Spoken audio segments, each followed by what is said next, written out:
Hello students, जैसे कि हमने कल प्रॉमिस किया था कि हम एक क्वेश्चन आंसर्स का एक और पार्ट लेके आएंगे, तो इसी के साथ ही आज फिर हम क्वेश्चन आंसर फ्रेमवर्क से रिलेटेड आपके सामने दोबारा लेके आए हैं। तो हमारे यूट्यूब चैनल एजुकेशन सदगुरु में आपका बहुत बहुत स्वागत है। तो आज का जो हमारा क्लास है वो फिर क्वेश्चन आंसर्स पे है, मतलब पार्ट सेकंड है। जैसे कि हमने एक बार दोबारा मतलब कल प्रॉमिस किया था, तो वही क्वेश्चन हम दोबारा आज लेके आए हैं। तो जो स्टूडेंट हमारे साथ नए जुड़े हैं, तो मैं उनको कहना चाहूंगा जो वीडियो ये देखेंगे कि जो आप वीडियो देखने के साथ साथ हमारे चैनल को सब्सक्राइब जरूर कर लीजिए, ठीक है।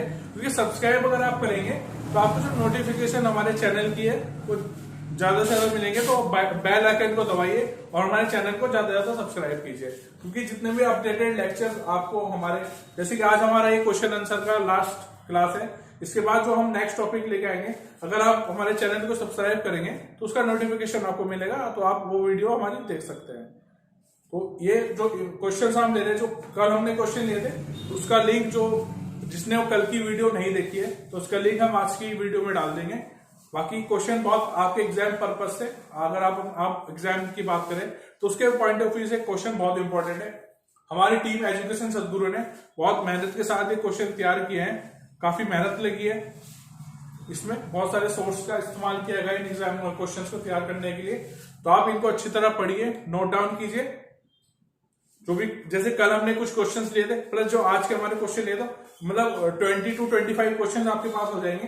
तो आप उनको अच्छी तरह संभाल के उनकी एक नोट बनाइए, उनका मतलब एक अच्छी तरह नोट बनाइए बुक में, उसके कॉपी में उसका सारे 25 के 25 क्वेश्चन। बाकी हम कोशिश करेंगे कि आपको पीडीएफ प्रोवाइड कराएं, जिससे कि आपको मतलब आसानी होगी कि वो आपसे मिसप्लेस नहीं होंगे। तो आज की क्लास शुरू करते हैं। तो जो आज हमारा पहला क्वेश्चन है, आज की क्लास का जो हमारा पहला क्वेश्चन है वो ये है कि संविधान सभा में कितने सदस्य थे। मतलब जब जुलाई 1946 में, जैसे कि हमने क्वेश्चन डिस्कस किया था, जुलाई 1946 में जब संविधान सभा यानी कॉन्स्टिट्यूएंट असेंबली बनी, मतलब उसका गठन हुआ, तो उस समय कितने सदस्य थे। मतलब एक संविधान सभा थी, एक असेंबली थी, एक यूनिटी थी, मतलब एक संगठन था वो, तो संगठन में सदस्य भी होंगे। तो हमारा क्वेश्चन ये है कि जो संविधान सभा थी, संविधान सभा कितने सदस्य थे, मतलब मेन ये कितने सदस्य थे, ठीक है।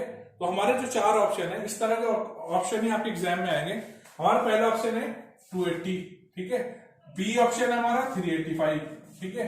सी ऑप्शन है 300 और जो डी ऑप्शन है वो 449। तो हमने जैसे अपने लेक्चर में डिस्कस किया था, आपने हमारी पहली वीडियो देखी होगी, उसमें हमने डिस्कस किया था कितने हमारे मेंबर थे, कितने सदस्य थे हमारी संविधान सभा में, कॉन्स्टिट्यूएंट असेंबली में। तो जो हमारे, तो बट मैं आंसर बता देता हूं, क्योंकि कुछ स्टूडेंट ऐसे हैं कि जो इस वीडियो को पहली बार देखेंगे, उन्होंने हमारा लेक्चर नहीं देखे हैं, तो उन स्टूडेंट के लिए मैं इसका आंसर शेयर करता हूं। तो कॉन्स्टिट्यूएंट असेंबली जब बनी थी 1946 में जुलाई में, उस समय जो सदस्य थे वो थे 385। तो जो इस क्वेश्चन का जो आंसर होगा, जो उत्तर होगा, वो होगा 385। तो आप आसानी से इसका जवाब दे सकते हैं। इस तरह का क्वेश्चन अगर एग्जाम में आता है, जो क्वेश्चन हम डिस्कस कर रहे हैं वो 99.9% एग्जाम में आएंगे। तो अगर क्वेश्चन आता है कि संविधान सभा में कितने सदस्य थे, तो आप बता सकते हैं कि संविधान सभा में 385 यानी 385 मेंबर्स थे, ठीक है। तो नेक्स्ट क्वेश्चन ले लेते हैं हम। तो हमारा नेक्स्ट क्वेश्चन है ये, संविधान सभा में कितने अधिवेशन हुए थे, ठीक है। How many sessions were done in constituent assembly. मतलब सेशंस होते, मतलब मैंने सेशंस और बैठक का अंतर आपको बताया था। जो पहला हमारा सेशन हुआ था वो 13 दिसंबर 1946 को हुआ था, मतलब जो हमारी थर्ड मीटिंग हुई थी, जैसे कि हमने अपनी क्लास में डिस्कस करा था। जैसे हमारी जब कॉन्स्टिट्यूएंट असेंबली की थर्ड मीटिंग हुई थी, वो क्या हमारा पहला सेशन था, ठीक है। तो जो हमारे क्या कितने, मतलब कितने अधिवेशन हुए थे, वो अधिवेशन हमारे हुए थे। तो जो मैं आंसर बता देता हूं, जो अधिवेशन हुए थे हमारे 11 हुए थे। मतलब जब तक हमारा संविधान कॉन्स्टिट्यूशन तैयार नहीं हुआ, जब तक जो अधिवेशन हुए थे कॉन्स्टिट्यूएंट असेंबली के, वो कितने हुए थे, 11 हुए थे, ठीक है। तो आप इसको नोट डाउन कर लीजिए।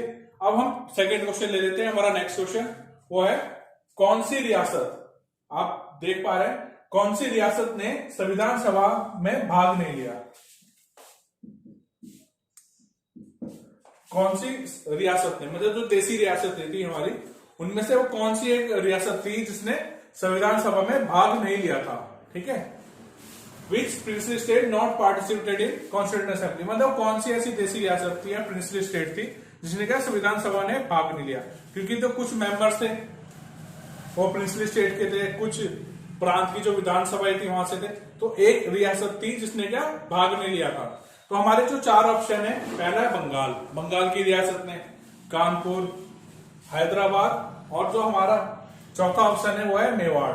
ठीक है, तो मैंने डिस्कस करा था अपने लेक्चर में, बट इसका आंसर मैं यहाँ पे शेयर कर देता हूँ आपके साथ, आपको बता देता हूँ। जो हमारी रियासत थी जिन्होंने क्या पार्टिसिपेट नहीं किया था संविधान सभा में,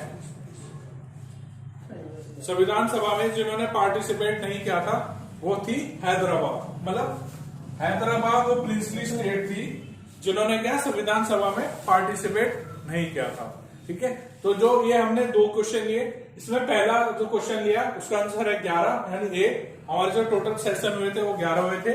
जो दो हमारा सेकंड क्वेश्चन है, दूसरा क्वेश्चन जो हमने लिया है वो लिया है कि वो कौन सी रियासत थी जिन्होंने क्या संविधान सभा में भाग नहीं लिया। तो संविधान सभा में भाग नहीं लिया था वो रियासत थी हैदराबाद। ठीक है, अब हम अगले दो क्वेश्चन ले लेते हैं।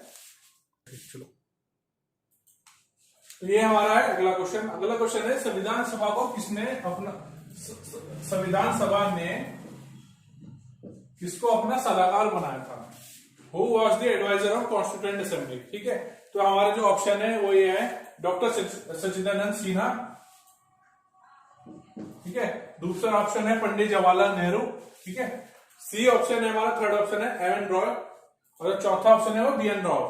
ठीक है, तो जो इसका आंसर है वो है जो हमारे जो संविधान सभा के जो सलाहकार थे, जो संवैधानिक सलाहकार थे, वो थे B N Roy.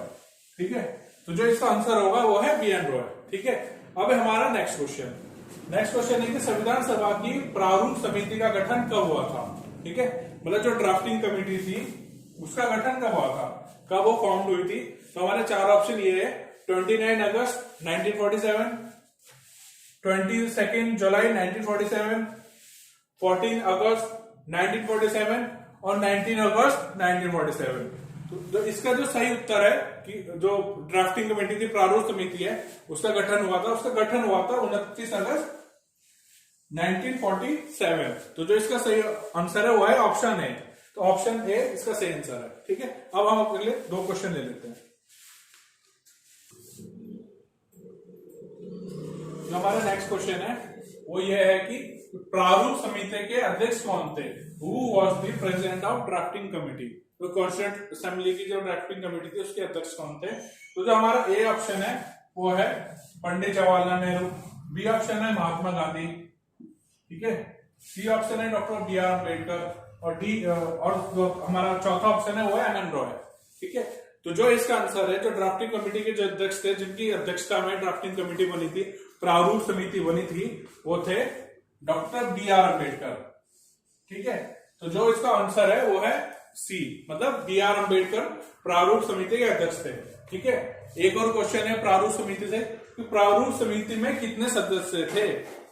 How many member was in drafting committee? तो हमारा ऑप्शन ए है 8, बी है 7, सी है 10 और डी है 12। तो जो प्रारूप समिति के जो सदस्य थे वो जो हमारा आंसर होगा वो आंसर होगा बी, प्रारूप समिति के 7 मेंबर थे। ठीक है, अब लेते हैं हम अपने अगले क्वेश्चन। अगला क्वेश्चन है हमारा ये कि संविधान सभा का पूर्ण गठन कब हुआ था? मतलब जब हमारे देश का विभाजन हो गया या जब उसको स्वतंत्रता मिल गई, जब वो मतलब अलग देश पाकिस्तान बन गया और जब आजादी मिल गई, उसके बाद जो कॉन्स्टिट्यूएंट असेंबली थी जिसका गठन जुलाई में हुआ था 46 में, उससे वो दोबारा रीस्टेब्लिश हुई।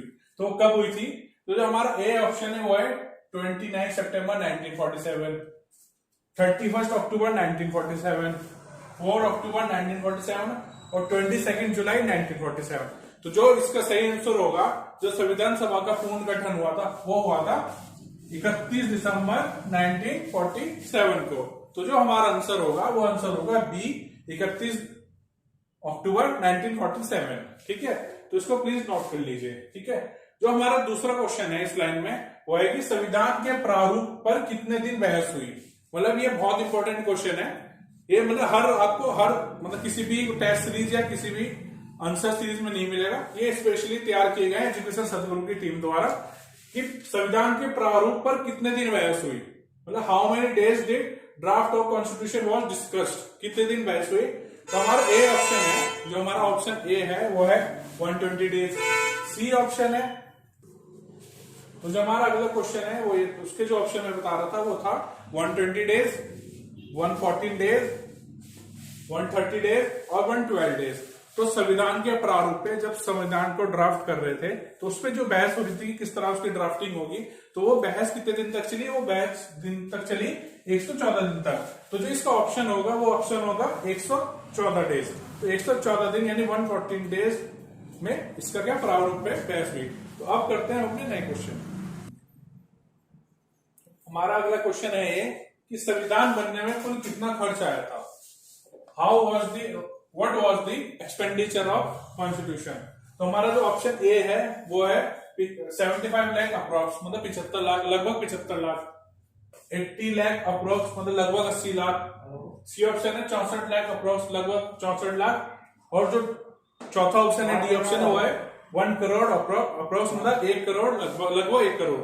तो जो हमारा आंसर है वो है ऑप्शन सी, मतलब संविधान बनने में 64 लाख के आसपास खर्चा आया था। ठीक है, अब है सेकंड क्वेश्चन इस लाइन में, वो है कि संविधान सभा ने संविधान को कब पारित किया था, मतलब when was constitution was passed by constituent assembly। तो जो ए ऑप्शन है वो है 29 नवंबर 1949। ठीक है, सी ऑप्शन है वो है 30 सितंबर 1946। ठीक है, और जो हमारा बी वो है 26 नवंबर 1949। ठीक है, और जो डी ऑप्शन है वो है 11 दिसंबर 1949। तो ये है हमारे 4 ऑप्शन। तो जो हमारा संविधान सभा ने पारित किया था, जिसको हम संविधान दिवस के रूप में मनाते हैं, वो है 26 नवंबर 1949। तो जो हमारा संविधान पास हुआ था वो 26 नवंबर 1949 को हुआ था संविधान सभा के द्वारा। ठीक है, अब अगले क्वेश्चन लेते हैं। तो ये है हमारे अगले 2 क्वेश्चन। संविधान सभा की आखिरी बैठक कब हुई थी। When was last meeting of Constituent Assembly was held। ठीक है, तो जो संविधान सभा थी, जो उसकी आखिरी बैठक हुई थी, वो आखिरी बैठक हुई थी 24 जनवरी 1950 को, मतलब 24 जनवरी 1950 को संविधान सभा आखिरी बार बैठक हुई थी उनकी। ठीक है, तो दूसरा हमारा क्वेश्चन है वो है संविधान पूर्ण रूप से देश में कब लागू हुआ। When did Constitution fully declared in country। ठीक है, तो जो हमारे ऑप्शन है वो है 26 जनवरी 1950, 26 दिसंबर 1949, 26 नवंबर 1949 और 24 जनवरी 1950। ठीक है, तो जो कॉन्स्टिट्यूशन जो फुली डिक्लेयर्ड हुआ था, पूर्ण रूप से जो लागू हुआ था हमारे देश में, वो हुआ था 26 जनवरी 1950 यानी 26 जनवरी 1950, जिसको हम अपने रिपब्लिक डे यानी गणतंत्र दिवस के रूप में मनाते थे। तो जो इसका आंसर होगा वो होगा आंसर ए। चलो, तो ये है आज के हमारे 2 आखिरी क्वेश्चन। तो ये बहुत इंपॉर्टेंट क्वेश्चन है। बाकी इसकी पीडीएफ हम आपको पीडीएफ के रूप में, मतलब जो इसकी पीडीएफ क्वेश्चंस की पीडीएफ है वो हम आपको प्रोवाइड करा देंगे। तो आज के लेक्चर के ये कुछ 2 लास्ट क्वेश्चन है। तो लास्ट में जो पहला क्वेश्चन वो है कि संविधान सभा में संविधान पारित के समय कितने सदस्य मौजूद थे, मतलब जब संविधान सभा में जो हमारा संविधान कॉन्स्टिट्यूशन पास हुआ उस समय कितने मेंबर वहां पे मौजूद थे। ठीक है, तो उस समय जो मेंबर मौजूद थे, तो जो हमारे 4 ऑप्शन है, पहला ऑप्शन है 284, दूसरा ऑप्शन है 380, तीसरा ऑप्शन है 395 और चौथा ऑप्शन है 400। तो जो सदस्य मौजूद थे जिन्होंने इस पे हस्ताक्षर यानी सिग्नेचर किए थे, वो सदस्य मौजूद थे 284, मतलब 284 जने मौजूद थे जब संविधान सभा ने संविधान को पास किया। अब हमारा लास्ट क्वेश्चन वो है कि भारतीय संविधान का जनक किसे कहते हैं। Who known as the father of Indian Constitution। तो ये बहुत आसान सा क्वेश्चन है, आसान सा सवाल है। तो हमारे ऑप्शन है डॉक्टर बी आर अम्बेडकर, फिर है पंडित जवाहरलाल नेहरू, एम एन रॉय और है बी एन रॉय। तो ये सबको पता है, बहुत इजी क्वेश्चन है, तो इसका जवाब मैं दे देता हूं। जो हमारे भारतीय संविधान के जो जनक कहते हैं वो है डॉक्टर बी आर अम्बेडकर। तो डॉक्टर बी आर अम्बेडकर को हम संविधान का जनक कहते हैं। तो ये कुछ इंपॉर्टेंट क्वेश्चन फ्रेमवर्क से रिलेटेड हमने लिए। बाकी इस जो क्वेश्चन हमने आज के कल के लेक्चर में और आज के लेक्चर में जो हमने डिस्कस करे उसका पीडीएफ हम आपको प्रोवाइड कराएंगे। एजुकेशन